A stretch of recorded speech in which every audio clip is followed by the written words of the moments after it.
সম্পদ নিয়ে আজকের প্রত্যেকটা বাড়ির মধ্যে কম বেশি বিবাদ রয়েছে, সমস্যা রয়েছে।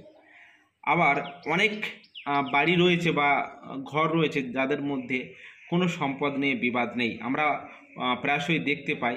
এটা যেমন পজিটিভ আছে সেরকম নেগেটিভ আছে। কিন্তু দিনের পর দিন এই প্রপার্টির একটা প্রবলেম বেড়ে চলেছে। সেটা আমাদের শুধুমাত্র পশ্চিমবঙ্গ রাজ্য বলে নয়, সারা ভারতবর্ষ বলে নয়, সারা বিশ্বব্যাপী এরকম একটা দুর্ঘটনা চলছে। আমরা লোক মুখে শুনেছি বা মানুষ মুখে শুনেছি আমরা, সম্পদ হলো বিপদ, মানে সম্পদের আর এক নাম হচ্ছে বিপদ। কেন? কারণ যখন সম্পদ মানুষের ভালো কাজে লাগে না তখন সেটা বিপদ হয়ে যায়। দেখুন, সম্পদ হচ্ছে মানুষের বিশেষ বিশেষ প্রয়োজন বা সমস্যা মেটায় এবং মানুষের জীবন ধারণের সক্ষমতা আরও উন্নত করে। সম্পদের যদি একটা বড় বৈশিষ্ট্য দেখি, সেদিক থেকে সেই সম্পদ যেখানে মানুষের উপকারে লাগছিল সেই সম্পদ আজকের বিপদ হয়েছে। কেন? কারণ নিজেদের মধ্যে ভাগাভাগি, বন্টন, কে কোন দিকটা নেব, কতটা নেব, এইগুলোকে কেন্দ্র করে আজকের সম্পদ এখন বিপদ হয়ে গেছে।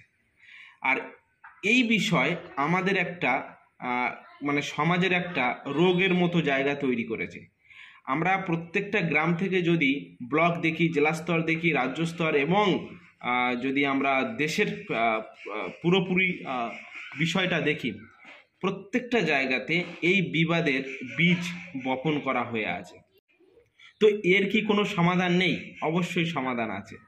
সমাধান হলো যে প্রত্যেকটা মানুষ যদি তাদের সম্পদ নিয়ে সচেষ্ট হয়, যে একটা ভালো সমঝোতা বা আন্ডারস্ট্যান্ডিং করে আমরা বসবাস করব, তাহলে আমার মনে হয় এই রোগ, যেটা সম্পদ বিপদ হয়ে গেছে, মানে বাড়ির মধ্যে, ঘরের মধ্যে অশান্তি, নিজেদের মধ্যে অশান্তি, সম্পর্কের মধ্যে অশান্তি, হ্যাঁ, এমনকি এই অশান্তিকে কেন্দ্র করে, এই সমস্যাকে কেন্দ্র করে কোর্টে বা পুলিশ স্টেশনে বড় বড় কেস হয়ে আছে, বড় বড় মামলা হয়ে আছে, যার সমাধান হচ্ছে এবং দীর্ঘমেয়াদী হয়ে গেছে।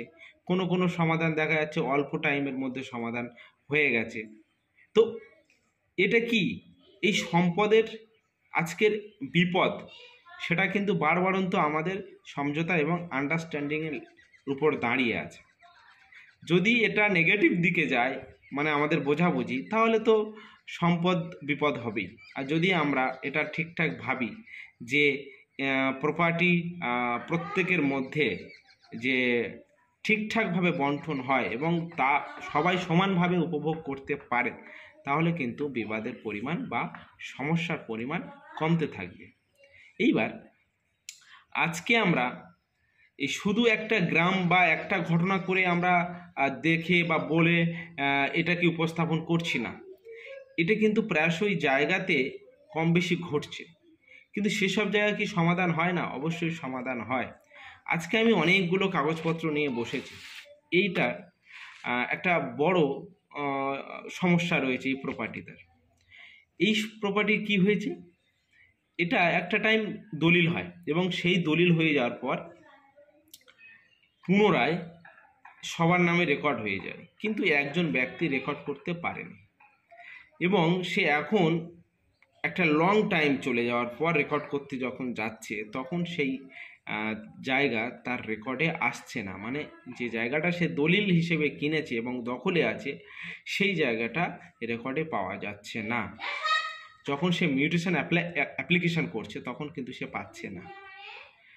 তো শুধু এটা একটা সমস্যা না, এটা এর যদি বীজ আমরা দেখি যে বপন করা হয়েছে কখন, তাহলে আমরা দেখব যখন মালিক বিক্রি করেছে, প্রত্যেককে বিক্রি করছে, মালিক বিক্রি করার পরে একে একে সব যখন রেকর্ড করে নিচ্ছে, তখন কিন্তু ওই যে দখলে যারা যারা আছে তাদের মধ্যে কিন্তু ইনি একজন ব্যক্তি, এনারটা রেকর্ড হয়নি, এনারটাও কিন্তু পাওয়ার দরকার আছে, সেদিকটা কিন্তু লক্ষ্য রাখেনি। এখন যদি ইনি জায়গা কিনেছে, এনারও একটা দায়িত্ব থাকে, যে জায়গা বিক্রি করেছে তারও একটা দায়িত্ব থাকে। উভয়ের দায়িত্ব থাকা অবস্থায় সমাধান সম্ভব ছিল। এখন কি হয়েছে, এখন নানান রকম কাগজপত্র তুলে একের পর এক স্টেজ কমপ্লিট করে তবেই এর সমস্যার সমাধান করতে হবে। এইবার এইখানেতে এটা নিয়ে একটা সমস্যা হতে পারে, এই সম্পদ নিয়ে একটা বিপদ হতে পারে, এইটাকে কেন্দ্র করে একটা মামলা হতে পারে। আমি ঠিক বলছি, ও ভুল বলছে, ও ভুল বলছে, আমি ঠিক বলছি, হ্যাঁ ও ঠিক বলছে, আমি ভুল বলছি, এইরকম একটা কনফিউশন, যে ঠিক ভুলের একটা কনফিউশন, সেই জায়গা কেন্দ্র করে বড় বড় মামলা হয়ে যাবে। তাহলে সমস্যার সমাধানের জায়গা বন্ধ হয়ে যাচ্ছে। এটাকে কেন্দ্র করে মারদাঙ্গা হচ্ছে, এটাকে কেন্দ্র করে ঝামেলা হচ্ছে, এটাকে কেন্দ্র করে একে অপরের সম্পর্ক নষ্ট হচ্ছে। তো সম্পদ যদি বিপদ হয় তাহলে সেইখানে শান্তি অবস্থান করবে না। সম্পদ যদি একে অপরের সঠিকভাবে ভাগাভাগি হয় এবং তারপরে তারা যদি সঠিকভাবে উপভোগ করে, তখন তার সার্থকতা পায়। আজকে আমরা বিভিন্ন জায়গায় যে সম্পদ নিয়ে বড় বড় দুর্ঘটনা দেখতে পাই, সেই সব দুর্ঘটনাকে এড়িয়ে যাওয়ার জন্য সুষ্ঠু আলোচনা, নিজেদের মধ্যে সুষ্ঠু আলোচনা, কম বেশি সম্পত্তি ঠিকঠাক বন্টন করা, এটার উপর একটা জোর দিতে হবে। দিলে পাড়া গাঁয়ের এবং বিভিন্ন জায়গাতে আমার মনে হয় এই সমস্যার সমাধান হতে পারে।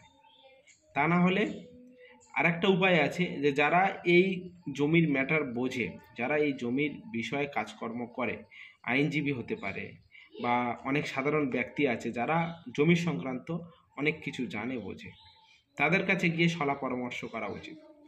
যেমন অনেকে আমাদের থেকে কনসালটেন্সি নেয়, যে প্রপার্টির সার্চিং থেকে শুরু করে প্রপার্টির বিভিন্ন রকম কাজকর্ম আমাদের সাথে কনসালটেন্সি নিয়ে তারা চিন্তা ভাবনা করে তারা সিদ্ধান্ত নেয়। সুতরাং এটা কি, এটা করা মানে জিনিসটা জেনে বুঝে করা হচ্ছে, তাহলে এখানে সম্পদ কখনো বিপদ হয়ে দাঁড়াবে না। আজকে আমরা এই গ্রামে বা কোনো জেলা বা কোনো দেশের মধ্যে যদি এটা ভাবি, তা না, এটা সারা বিশ্বব্যাপী হচ্ছে। তার কারণ হচ্ছে সারা বিশ্বে দেখবে এই একটা দেশ আরেকটা দেশের জায়গা দখল করতে চাইছে, সেটা সে উদ্দেশ্য ভুল হতে পারে, খারাপ হতে পারে, সেটা আলোচনার বিষয়।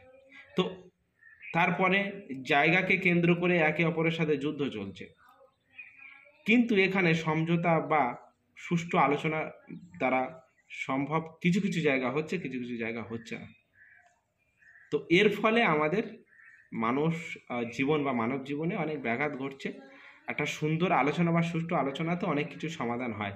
তাই সম্পদ কখনো বিপদ হয়ে দাঁড়াচ্ছে যখন মানুষের সমঝোতা বা আন্ডারস্ট্যান্ডিং ঠিকঠাক হচ্ছে না।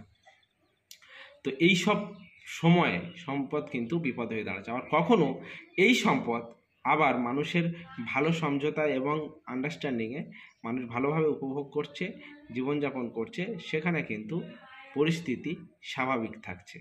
তাই প্রত্যেকটা জিনিস সলা পরামর্শ অভিজ্ঞ ব্যক্তির দ্বারা যদি হয়ে থাকে, তাহলে আমার মনে হয় কোনো সমস্যা সমাধান হবে না, এরকম বলাটা অসম্ভব ব্যাপার। সব কিছু সম্ভব হতে পারে যদি আন্ডারস্ট্যান্ডিং ঠিক থাকে।